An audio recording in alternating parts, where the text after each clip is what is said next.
Hello guys, আসসালামু আলাইকুম। Back to my YouTube channel. আবারও চলে আসলাম আপনাদের মাঝে নতুন একটি ব্লগ নিয়ে। ফাহিম ব্লগ থেকে আপনাদেরকে স্বাগত। তো সবাই কেমন আছেন? আশা করি সবাই ভালো আছেন। আলহামদুলিল্লাহ, আপনাদের তো আমরাও ভালো আছি। তো অনেকদিন পর আবার আমি ব্লগ ভিডিও শুরু করলাম। আর মাঝে মাঝে ইচ্ছা করে যে আবার আমি ব্লগ করি, কিন্তু আমি কাজের জন্য বা ব্যস্ততার জন্য, আবার বন্ধু বান্ধবের আড্ডা ওইখানে যখন চলে যাই তখন আর ব্লগ ভিডিওটা করা হয় না। কিন্তু ভাবতেছি যে আবার আপনাদের মাঝে নতুন করে ব্লগ ভিডিও শুরু করে দিব। তো গাইজ, অনেকদিন পর আবার আপনাদের মাঝে চলে আসছি। তো যারা আমাকে মিস করতেছিলেন বা যারা এখন আমার ব্লগ ভিডিও দেখেন নাই, অবশ্যই আমার ব্লগ ভিডিও দেখবেন। যদি আপনাদের ভালো লাগে তাহলে সাপোর্ট দিবেন, ভালোবাসা দিবেন, লাইক কমেন্ট শেয়ার করবেন, ছোট করে একটি সাবস্ক্রাইব করে দিবেন। তো গাইজ, অনেকদিন পর ব্লগ ভিডিওতে আসছি। আর এই বাসায় এসে মনে হয় আমি এখনো ব্লগ ভিডিওটা করি নাই। অনেকদিন আগে ফার্স্ট বাসা চেঞ্জ করার সময় ব্লগ ভিডিও করছিলাম 2-3 দিন। তো মাঝে আর করা হয় নাই। তো আজকে থেকে আবার প্রতিদিন আমার ব্লগ ভিডিও গুলো পাবেন। আর আশা করি সবার কাছে আমার ব্লগ ভিডিও ভালো লাগে। তো যারা এখন আমার ব্লগ ভিডিও দেখেন দেখবেন, অবশ্যই দেখবেন।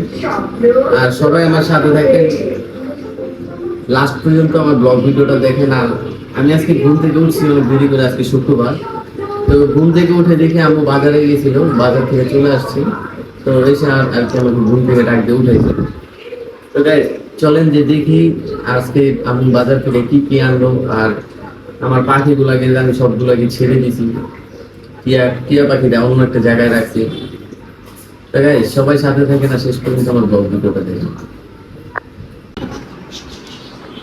তো গাইস, আমার বন্ধু আসছিল রাতে, ও আবার আমার সাথে ঘুমাইছিল। আর এই যে পাখিগুলাকে সব আমি এইভাবে ছেড়ে দিছি। ওরা এখন সবাই আর কি এরকমই থাকে স্বাধীনতা ভাবে। সবাইকে এভাবে ছেড়ে দেওয়া হয়েছে যেন সবাই সবার মতো স্বাধীনতা করে থাকে। এমনি বারান্দাটা আমি ওদেরকেই দিয়ে দিছি। আর এভাবে হাড়িগুলা এক হাইরে দিছি। তারপরও মারামারি করে, মানে কোনো ইয়ে নাই, একটার তো আরেকটার অবস্থা অনেক খারাপ করে ফেলে। আর এই বাসায় আসার পরে এইভাবে ছাড়ার পর আমার পাখি 3-4টা মারাও গেছিল। আর ওই ঘরে আছে আমার টিয়া পাখিগুলো রাখছিলাম এই যে এখানে।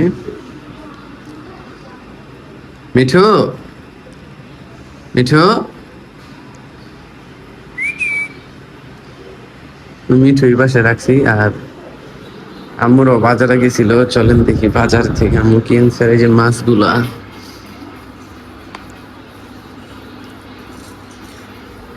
আর এই যে আম্মু মা বাজারে গেছিল, এইখান থেকে আলু পেঁয়াজ বাজার, কাঁচা বাজার, আর ইলিশ মাছ কিনে আনছিল একটা।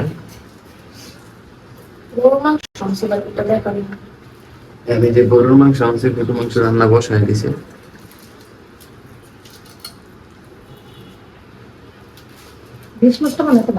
কয় কেজি এটা? এটা 1 কেজি 400 গ্রাম।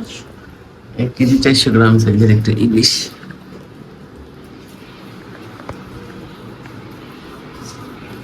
তো গাইস, গাছগুলো তো ফুল ফুটে পড়ে গেছে, বৃষ্টি যে হচ্ছে কতদিন ধরে, এ থেকে ফুল যা ছিল সব পড়ে গেছিল। তো এখানে বাগান বিলাসের সাদা, ওইটাও ফুটছিল সাদা কালারটা। সাদা কালারটা এই যেগুলো সব পড়ে গেছে, এটাও হয়েছিল। আবার এই যে কাঁচা মরিচ হয়েছে গাছে। আর এটা জবা ফুল, এটা এখন জবা শুধু এক কালার ফোটে, কিন্তু এটা 2 কালার ফোটার কথা ছিল, একটা সাদা একটা গোলাপি। সাদাটা নাকি ফোটে নেই এখনো। আর ওই পাশের বারান্দায় আছে গাছগুলা, দুই বারান্দায় রাখছি, আর এক বারান্দা পাখিকে দিয়ে দিছি।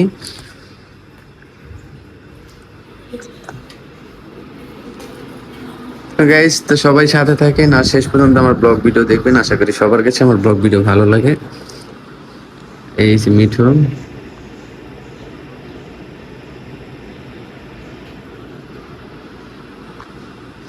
সবাই সাথে থাকেন। তো গাইস, আমিও গোসল করে আসলাম আর এখন নামাজে চলে যাব। তো গোসল করে আমি রেডি হয়ে নিলাম। আর সবাই সাথে থাকবেন। আম্মু রান্না বাড়া করতেছে, আম্মুর রান্না বাড়া কোনো শেষ হয়নি। এখানে ভাত, এখন রান্না বাড়া শেষ হয়নি। এটা হচ্ছে সরষার ইলিশ,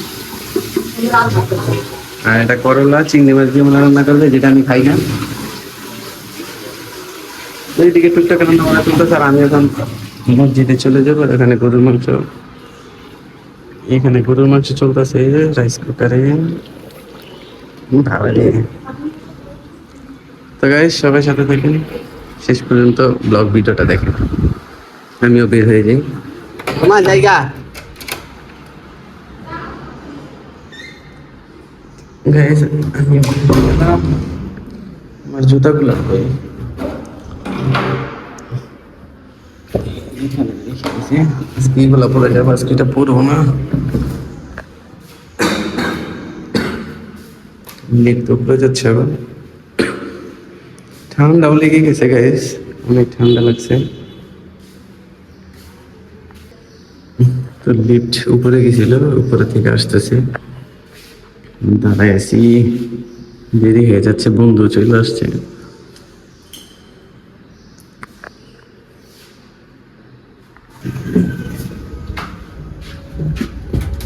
আমরা এসে পড়েছি লিফটে। আর বন্ধু আবার গেছিল আমার বাইক নিয়ে ওর বাসায়, আর ওর বাইকটা রাইখে গেছে, ওই আরেক জায়গায় রাখছিলাম ওর বাইকটা কালকে। তো এটার জন্য বললাম যে আমারটাই নিয়ে যান, এটা আনার দরকার নেই, থাক যেভাবে আছে সেভাবেই থাক। তো ওরা বলছি একটু তাড়াতাড়ি আসেন, আর আমরা আবার একটু বের হবো। তো এটার জন্য আমরা কি করে বললাম, ও আমার কল দিছিল, বলছি একটু বের হো, না আসতেছি। হ্যাঁ, গেট তো তালা মারাও, না আসা পর্যন্ত তো আমি বের হতে পারবো না, ওর জন্য এখন বসে থাকতে হবে। তো গাইস সবাই সাথে থাকেন আর শেষ পর্যন্ত আমার ব্লগ ভিডিওটা দেখেন, আশা করি সবার কাছে ভালো লাগবে।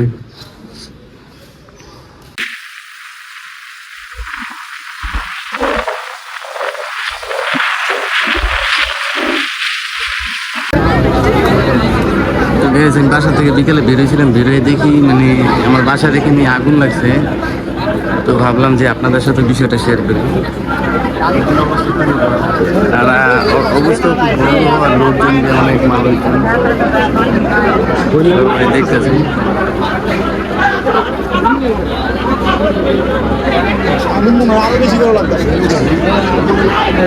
এই যে অবস্থা,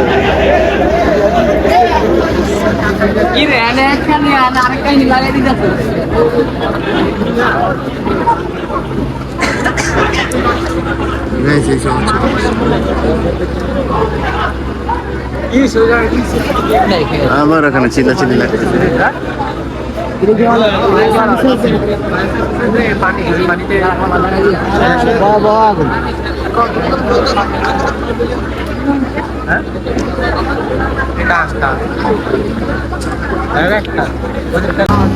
তো গাইস আমরা একদম আপনাদেরকে দেখানোর জন্য একদম আমরা সরাসরি চলে আসলাম একদম আগুনের তাপে গাইস। এই যে আমাদের সামনে আগুনের ইয়েটা, আর এখান থেকে আমরা দেখতে আসছি। আর ভিতরে হয়তো বা কোনো কেমিক্যালের কোনো কিছু আছে, হয়তো ওইটা মানে ফুটে যাচ্ছে সবকিছু।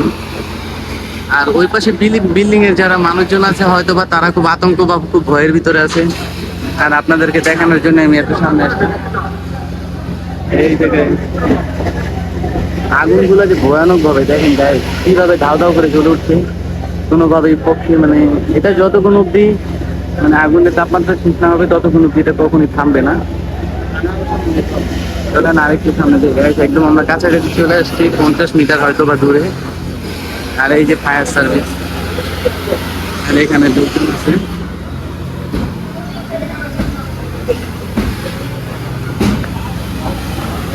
এই যে গাইস ফায়ার সার্ভিস।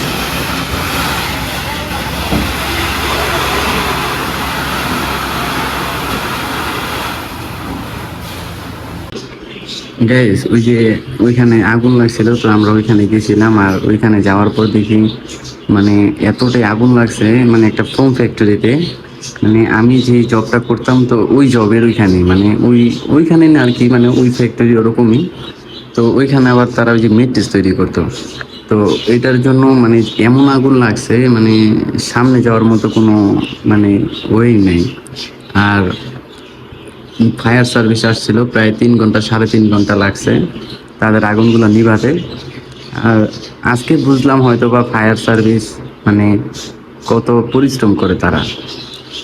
তো গাইস মানে যেটা আজকে দেখছি বাস্তবতা আগুন মানে অনেকটাই মানে এমন ভয়াবহ আগুন আমি কোথাও দেখি নাই, শুধু শুনছি আর ভিডিওতে দেখছি কিন্তু বাস্তবতা কখনো দেখিনি।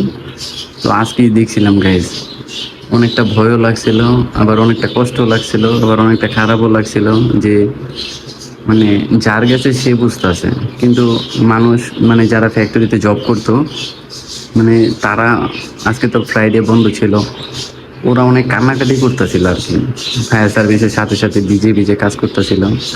অনেক মানুষ মানে এত মানুষ বলার মতো না, সবাই দাঁড়ায় দাঁড়ায় দেখতেছিল, কিন্তু তারা ওইখানে পরিশ্রম করতো বিধায় মানে তারা নিজের মানে সব কিছু দিয়ে তারা চেষ্টা করছিল রাখার জন্য, কিন্তু এটা পসিবল না, কারণ একটা ফোমের আগুন যখন লেগে যাবে তো ওই আগুন নিভানোর মতো কোনো ইস্যু নাই। আর ওইখান থেকে আসা মানে আমরা চলে আসলাম বাসায়, বেশ একটা ভালো লাগতেছিল না, আমার মা বারবার কল দিচ্ছিল চলে আয় বাসায়, তো এটার জন্য বাসায় তাড়াতাড়ি চলে আসছি। আর গাইস তো অনেক মানে আজকের মতো আমি এখানে আমি ব্লগটি শেষ করে দেবো, আর এখন অনেক রাত হয়ে গেছে। তো সবাই ভালো থাকবেন, সুস্থ থাকবেন, আল্লাহ হাফেজ। আবার আপনাদের সাথে দেখা হবে আমার নেক্সট ব্লগে।